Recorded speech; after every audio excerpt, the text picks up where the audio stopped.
Be ready. 5 seconds. Start. Mr. Vice Chairman, I welcome the bill that has been brought before the House to remove one of the greatest difficulties experienced by law graduates. It is really a sad commentary that though the Advocates Act was passed only in the year 2011, government have had to bring in as many as 3 amendments within such a short period, and my fear is that government will have to bring in more amendments if they want this act to work well.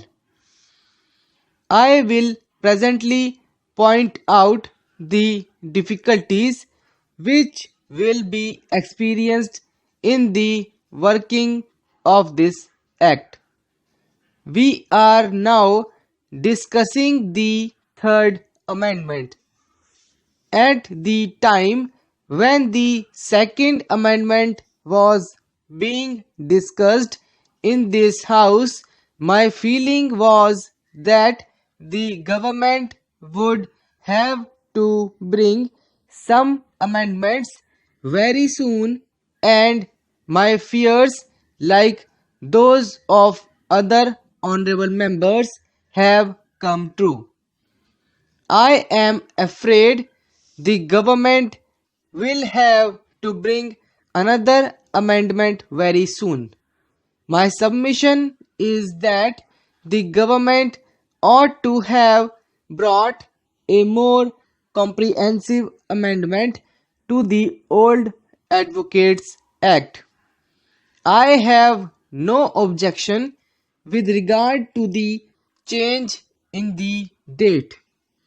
Of course, that was most necessary, but with regard to the rule making power of the government, certainly I feel that it is a retrograde step. As a member of the Bar Council, I know that our bar councils are not working well. I do not know the conditions of other bar councils, but as far as my state is concerned, the bar council is not at all working well.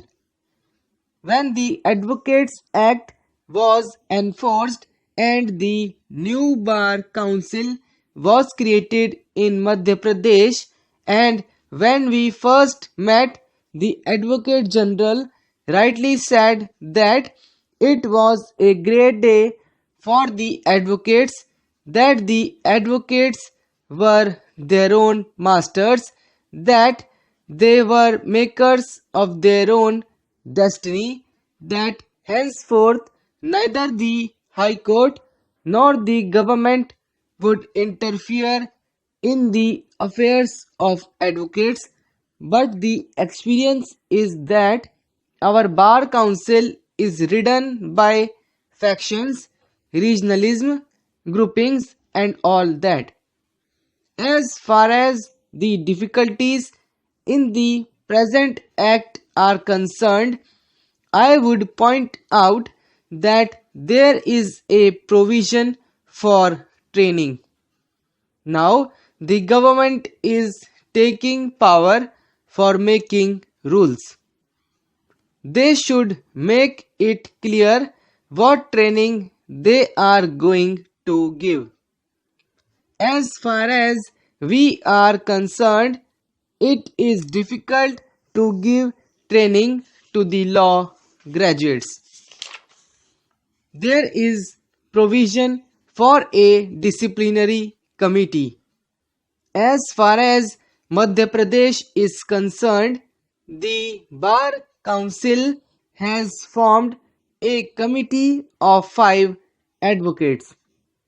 I am also one of them, but the difficulty is that the five advocates belong to distant places and they cannot meet. The provision is that all the five must come together and decide the thing, otherwise, even if one is absent, the whole proceedings will be nullified. Under these circumstances, the disciplinary committee has not met so far. I am sure it will not meet any time in the future also. There are so many complaints against the advocates. According to the Advocates Act, neither the High Court nor the government can go into those complaints. It is for the Bar Council or the Disciplinary Committee. But the Bar Council finds this difficulty.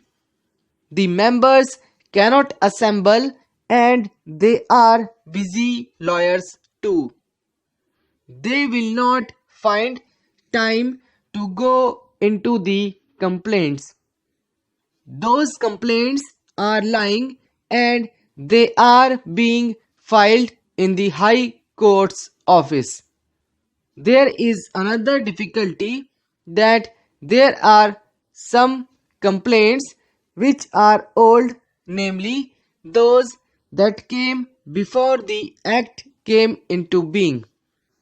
Neither the High Court can entertain those complaints nor the present bar councils can, because according to the definition in the Act, an advocate means an advocate enrolled according to the Advocates Act. So, this council cannot take into consideration any complaints filed previous to the Act. So, this is another difficulty. My submission is that the amendment which the government is bringing now is only half-hearted measure.